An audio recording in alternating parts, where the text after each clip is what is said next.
भारत के संदर्भ में सही कथन।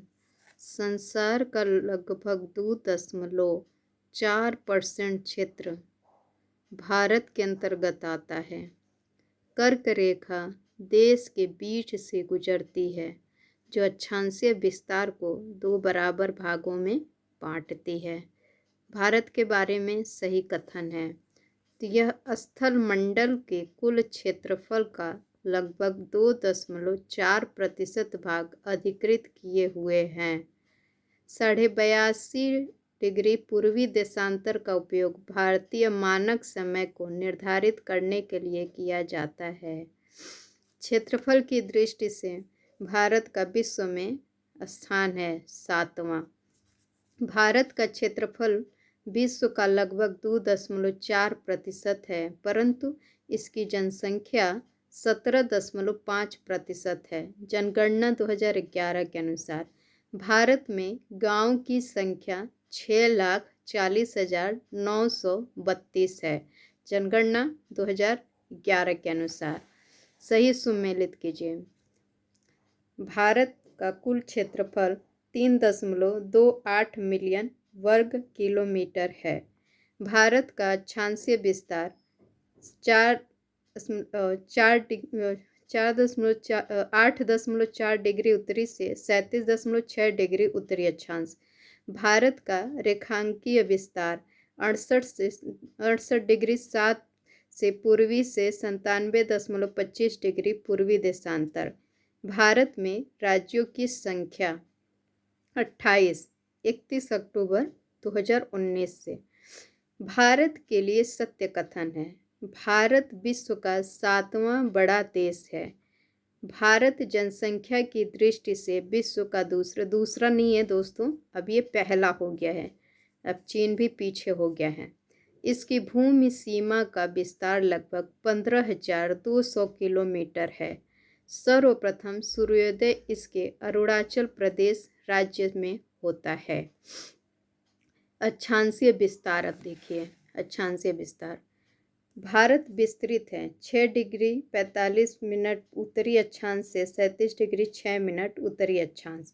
मुख्य भूमि का विस्तार 8 डिग्री 4 मिनट उत्तरी अक्षांश से 37 डिग्री 6 मिनट उत्तरी अक्षांश तक तथा 68 डिग्री 7 मिनट पूर्वी देशांतर से 97 डिग्री 25 मिनट पूर्वी देशांतर के मध्य।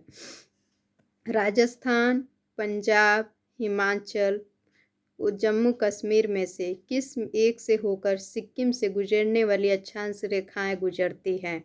तो राजस्थान से। जोधपुर, जैसलमेर, धौलपुर, यमुनागौर में से जिस जिले से 70 डिग्री पूर्वी देशांतर रेखा गुजरती है वह जैसलमेर है। अब भारत एवं कर्क रेखा। भारत एवं कर्क रेखा। कर्क रेखा इन राज्यों से होकर गुजरती है: गुजरात, राजस्थान, मध्य प्रदेश, छत्तीसगढ़, झारखंड, पश्चिम बंगाल, त्रिपुरा और मिजोरम। भारत में कर्क रेखा गुजरती है 8 राज्यों से। ठीक। अगरतला, गांधीनगर, जबलपुर एवं उज्जैन में से कर्क रेखा से निकटतम दूरी पर स्थित नगर है गांधीनगर।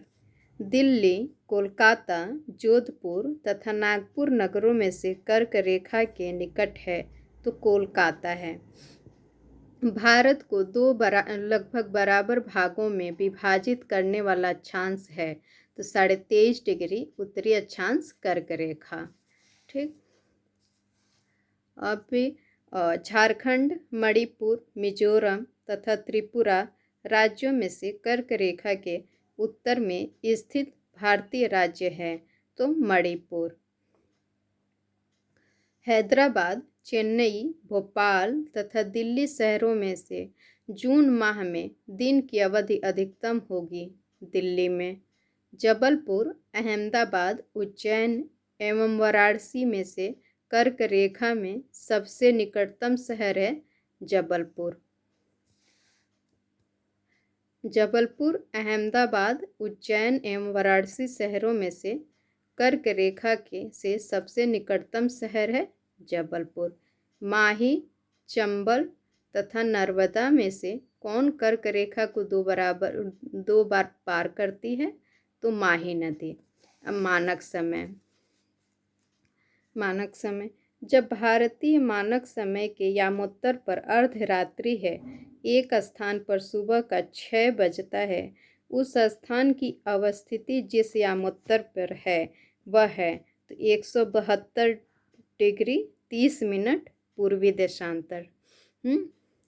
गुजरात के सबसे पश्चिमी गांव और अरुणाचल प्रदेश के सबसे पूर्वी छोर पर स्थित वालांग के स्थानीय समय में कितने घंटे का अंतराल होगा?